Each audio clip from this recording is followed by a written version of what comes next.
శ్రీమాత్రే నమ. జయ గురు దత్తాత్రేయ నమ.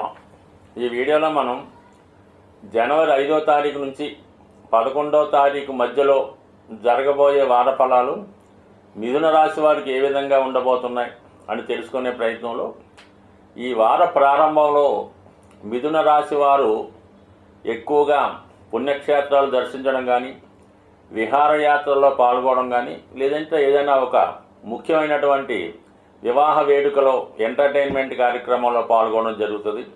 అలాగే దూర ప్రాంత ప్రయాణాలు చేయడం కానీ, దూర ప్రాంతంలో ఉన్నటువంటి బంధుమిత్రులను కలుసుకునే ప్రయత్నం చాలా వరకు ఈ వార ప్రారంభంలో జరిగే అవకాశం ఉంది.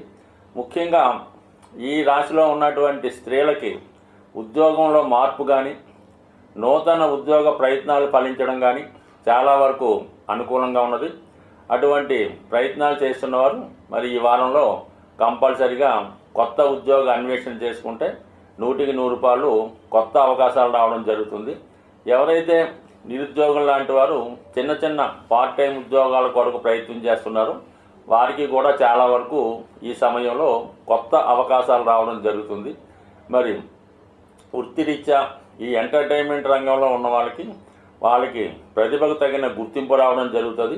మీలో ఉన్నటువంటి ప్రతిభను గుర్తించి గొప్ప మంచి అవకాశాలు రావడం, ఒక గొప్ప వ్యక్తి మిమ్మల్ని ప్రోత్సహించి కొత్త అవకాశాలు ఇవ్వడం జరుగుతూ ఉంటుంది. అలాగే మీకు మంచి గురువు లభించడం వల్ల అతని యొక్క మార్గదర్శకంలో మీరు కొత్త విషయాలు తెలుసుకోవడం, మీలో ఉన్నటువంటి టాలెంట్ని ఇంకా మెరుగుపరుచుకునే అవకాశాలు ఉన్నాయి. అలాగే కళారంగంలో ఉన్న వాళ్ళకి, ఫైనాన్స్ రంగంలో ఉన్న వారికి ఈ గ్రహస్థితి చాలా అనుకూలంగా ఉన్నది. ముఖ్యంగా ఈ వారంలో 8, 9 తారీఖుల్లో జాతకుడి యొక్క ఆదాయం అనుకోకుండా అనూహ్యంగా పెరుగుతుంది. చాలా కాలంగా రావాల్సినటువంటి ధనం రావడం కానీ, లేదా మీ కుటుంబంలో ఒకరికి కొంత రావాల్సిన డబ్బు రావడం కానీ, కొత్త ఆదాయ మార్గాలు రావడం కానీ జరిగే అవకాశం ఉంది. అలాగే మరి కుటుంబ విషయాల్లో మరి ఒకేసారి ధనం రావడం వల్ల అది ఖర్చు పెట్టే విషయంలో కానీ, అలాగే కుటుంబ సభ్యులు ఆ ధనాన్ని డిస్ట్రిబ్యూట్ చేసుకునే విషయంలో కొన్ని మనస్పర్ధలు, ఇబ్బందులు వచ్చే అవకాశం ఉన్నది. కాబట్టి మరి వచ్చిన ధనాన్ని జాగ్రత్తగా ఒకే దాంట్లో ఇన్వెస్ట్ చేసుకుంటే మంచిది తప్ప ధనాన్ని వేరే విధంగా వేస్ట్ చేయడం వల్ల దాని యొక్క సరైనటువంటి ప్రయోజనం అయితే కనబడదు. మరి చాలా కాలంగా జాతకుడు ఏదైతే స్థిరాస్తి కొనుక్కోవడానికి ప్రయత్నం చేస్తున్నారో మరి అది ఈ వారం చివరిలో చాలా వరకు సఫలీకృతమయ్యే అవకాశం ఉంది.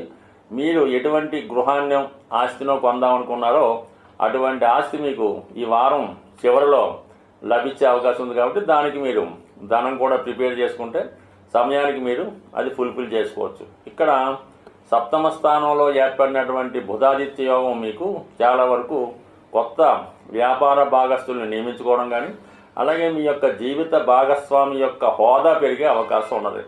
అలాగే జాతకుడు తన యొక్క సామర్థ్యంతో అటు ప్రభుత్వ ఉద్యోగంలో ఉన్న వాళ్ళకి కానీ, ప్రభుత్వ ఉద్యోగంలో ఉన్న వారికి కొత్త అవకాశాలు రావడం కానీ, వృత్తిలో కొంత అదనపు బాధ్యతలు రావడం, వృత్తిపరంగా అదనపు ఆదాయం ఏర్పడే అవకాశం ఉంది. ఆల్రెడీ ఒక ఉద్యోగం చేస్తున్న వారికి ఓ పార్ట్ టైం ఉద్యోగం కానీ, వేరే మిగతా సోర్స్ ద్వారా కొత్త ఆదాయ వనరులు ఏర్పడే అవకాశం ఉంది. అంటే మొత్తం మీద 2 రకాల ఆదాయం ఈ వారం మీకు ఏర్పడే అవకాశం ఉంది. సో ఏదైనా మరి ధన విషయంలో కొంత జాగ్రత్తగానే ఉండాలి. మరి ధనం కొరకు కుటుంబ సభ్యుల మధ్య విభేదాలు రాకుండా చూసుకోవడం మంచిది. అలాగే వ్యయస్థానంలో ఉన్నటువంటి గురుగ్రహం ప్రభావం జాతకుడు ఎక్కువగా ఆధ్యాత్మిక కార్యక్రమాల్లో పాల్గొనడం, పుణ్య కార్యక్రమాల్లో పాల్గొనడం జరుగుతూ ఉంటుంది.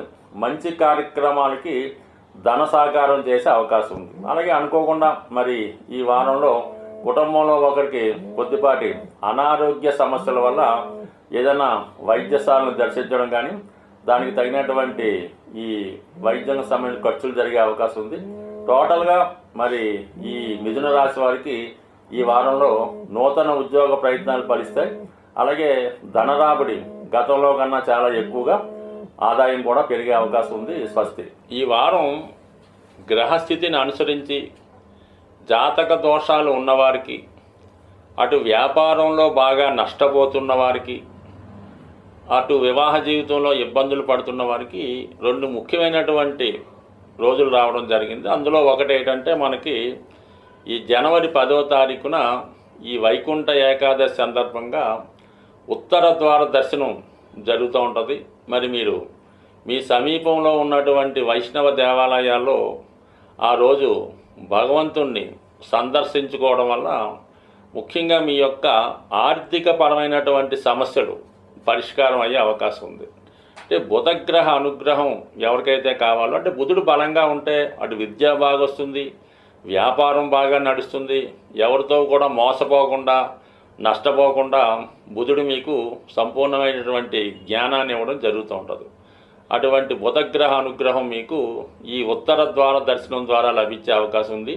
ముఖ్యంగా విద్యార్థులు, వ్యాపారస్తులు, రుణాల్లో ఉన్నవాళ్ళు కంపల్సరిగా మరి మీరు ఎక్కడ ఏ ప్రాంతంలో ఉన్నా అక్కడ ఉన్న దేవాలయంలో సందర్శించి 99% కాదు 100% ఆ రోజు విధి విధానంగా ఉపవాసం ఉన్నవాళ్ళు మరి మీ యొక్క ఆచార ప్రకారం నియమంగా ఉంటేనే ఆ ఫలితం వస్తుంది తప్ప ఏదో ఆ రోజు 10 గంటలకు లైన్లో నిల్చున్నాం, 12 గంటలకు దర్శనం అయింది, 1 గంటకి మరి మనం ఇష్టం వచ్చినట్టు భోజనం చేసామంటే కుదరదు. కంపల్సరీగా ఆ రోజు నియమంగా ఉండాలి. దాని తర్వాత అదే మర్నాడు శనివారం రోజు మనకి శని త్రయోదశి రాబోతుంది.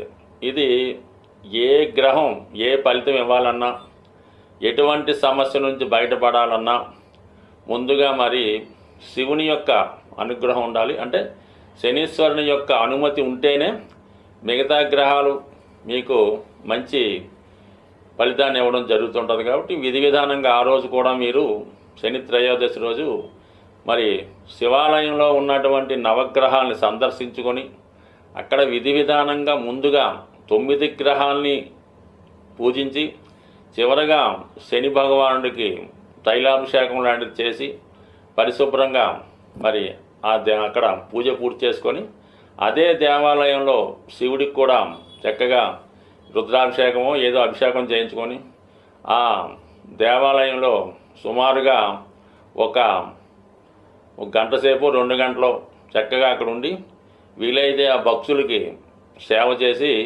మరి నెమ్మదిగా మీరు ఇంటికి వచ్చి ఆ రోజు కూడా కంపల్సరిగా మరి ఎటువంటి ఆయిల్తో చేసిన పదార్థాలు కానీ తినకూడదు.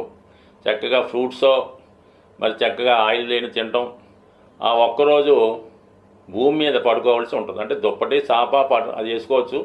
మంచం మీద పడుకోకుండా సింగిల్గా బ్రహ్మచారిగా, అంటే స్వామి అయ్యప్ప దగ్గరికి వెళ్ళినప్పుడు ఏ విధంగా ఉంటారు ఆ ఒక్కరోజు అంటే శనివారం మొత్తం రోజంతా ఆ రాత్రంతా మర్నాడు సూర్యోదయం అయిన దాకా జాగ్రత్తగా ఉండి మరి ఆదివారం కూడా వీలైతే సూర్యభగవాన్ని నమస్కరించుకొని మరి ఆదివారం కూడా మీరు నియమంగా ఉంటే మొత్తం మీద మీరు 10, 11, 12 తేదీలు ఎంత పవిత్రంగా ఉంటే మీ జీవితంలో ఎటువంటి గొప్ప సమస్య అయినా సాల్వ్ అయ్యి రాబోయే ఇప్పుడున్నటువంటి 2025 మీ జీవితంలో ఖచ్చితమైనటువంటి అభివృద్ధి రావడం జరుగుతుంది. ఇందులో నమ్మకం ఇంపార్టెంటు. కొద్దిగా కష్టపడితే ఒక 3 రోజులు మీరు హ్యాపీగా మరి సంతోషంగా అదేదో దైవ కార్యక్రమంగా భావిస్తే మొత్తం సంవత్సరం అంతా దాని ఫలితం ఎలా ఉంటుందో మీరే చూస్తారు కదా. స్వస్తి.